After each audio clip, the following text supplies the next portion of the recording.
I think I'll read it out loud. For most of the afternoon, Violet, Klaus, and Sunny cooked the puttanesca sauce according to the recipe. Violet roasted the garlic and washed and chopped the anchovies. Klaus peeled the tomatoes and pitted the olives. And Sunny banged on a pot with a wooden spoon, singing a rather repetitive song she'd written herself. And here is the first opportunity for Eep. And all it is that I ask for volunteers from the audience. It is a volunteer position. You will not be paid. And only someone as foolish as to risk their armpit is foolish enough to be the first volunteer. I need you to make the appropriate sound effect. In this case, the sound of a baby banging on a pot with a wooden spoon, singing a rather repetitive song she's written herself. Go. I know the song that gets on everybody's nerves, everybody's nerves, everybody's nerves. Excellent. Violet roasted the garlic and washed and chopped the anchovies. Klaus peeled the tomatoes and pitted the olives. Then Sunny banged on a pot with a wooden spoon, singing a rather repetitive song she'd written herself. I know the song that gets on everybody's nerves, everybody's nerves. It's like I'm there. And all three of the children felt less miserable than they had since their arrival at Count Olaf's. The smell of cooking food is often a calming one, and the kitchen grew cozy as the sauce simmered, a culinary term which means cooked over low heat. The three orphans spoke of pleasant memories of their parents and about Justice Strauss, who they agreed was a wonderful neighbor, and in whose library they planned to spend a great deal of time. As they talked, they mixed and tasted the chocolate pudding. Just as they were placing the pudding in the refrigerator to cool, Violet, Klaus, and Sunny heard a loud booming sound, and now I need someone who can make a loud booming sound. You, sir? Boom. That's the loudest sound I've ever heard. Just as they were placing the pudding in the refrigerator to cool, Violet, Klaus, and Sunny heard a loud booming sound. Ah! As the front door was flung open, and I'm sure I don't have to tell you who was home. Orphans! Count Olaf called out in his scratchy voice. Where are you, orphans? In the kitchen, Count Olaf Klaus called. We're just finishing dinner. You'd better be, Count Olaf said, and strode into the kitchen. He gazed at all three Baudelaire children with his shiny, shiny eyes. My troop is right behind me, and they're very hungry. Where is the roast beef? We didn't make roast beef, Violet said. We made puttanesca sauce. What? Count Olaf asked. No roast beef?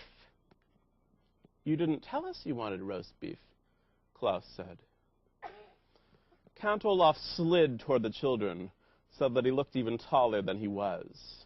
His eyes grew even brighter, and his one eyebrow raised in anger. In agreeing to adopt you, he said, I have become your father.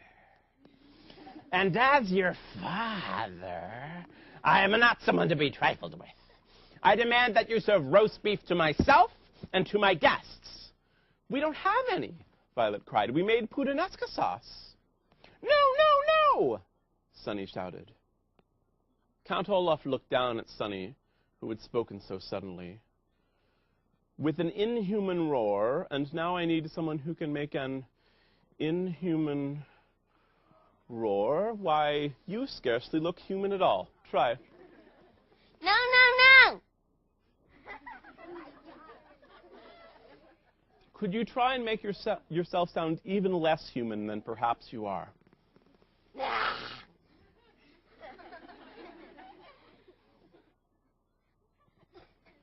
That was very good. Count Olaf looked down at Sunny, who had spoken so suddenly. With an inhuman roar, he picked her up in one scraggly hand and raised her so she was staring at him in the eye.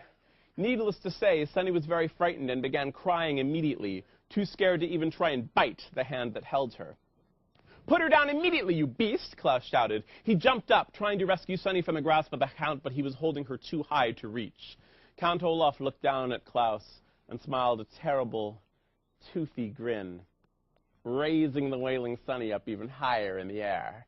He seemed about to drop her to the floor when there was a large burst of laughter, and now I'm going to draw a line down this synagogue and down every movie theater where my wretched image is being displayed. It's not a real line, it's an imaginary line. And if you are on this side of the line, I would like you to make a large burst of laughter.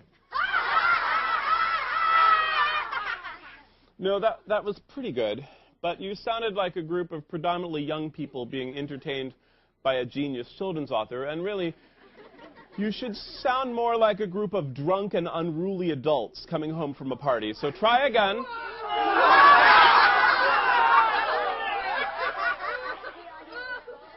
I knew you would know what that sounded like. He seemed about to drop her to the floor when there was a large burst of laughter.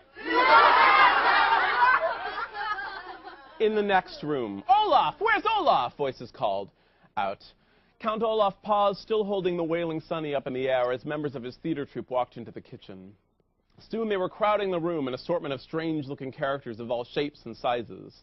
There was a bald man with a very long nose, dressed in a long black robe. There were two women who had bright white powder all over their faces, making them look like ghosts. Behind the women was a man with very long and skinny arms, at the end of which were two hooks instead of hands. There was a person who was extremely fat, who looked like neither a man nor a woman, and behind this person, standing in the doorway, were an assortment of people the children could not see, but who promised to be just as frightening. "Here you are, Olaf," said one of the white-faced women. "What in the world are you doing?" "I'm just disciplining these orphans," Count Olaf said. "I asked them to make dinner, and all they've made is some disgusting sauce."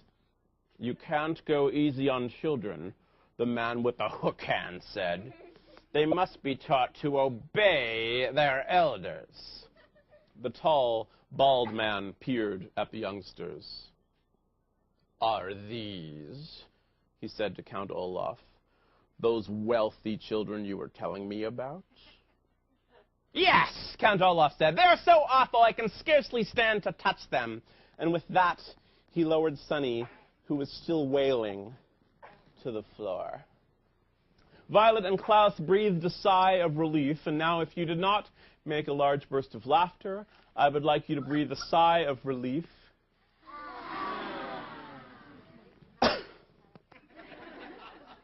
That was very powerful.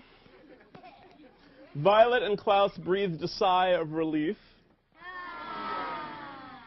that he had not dropped her from that great height. Count Olaf rubbed his hands together as if he'd been holding something revolting instead of an infant. "Well, enough talk," he said. "I suppose we will eat their dinner, even though it is all wrong. Everyone, follow me to the dining room, and I will pour us some wine. Perhaps by the time these brats serve us, we will be too drunk to care if it is roast beef or not."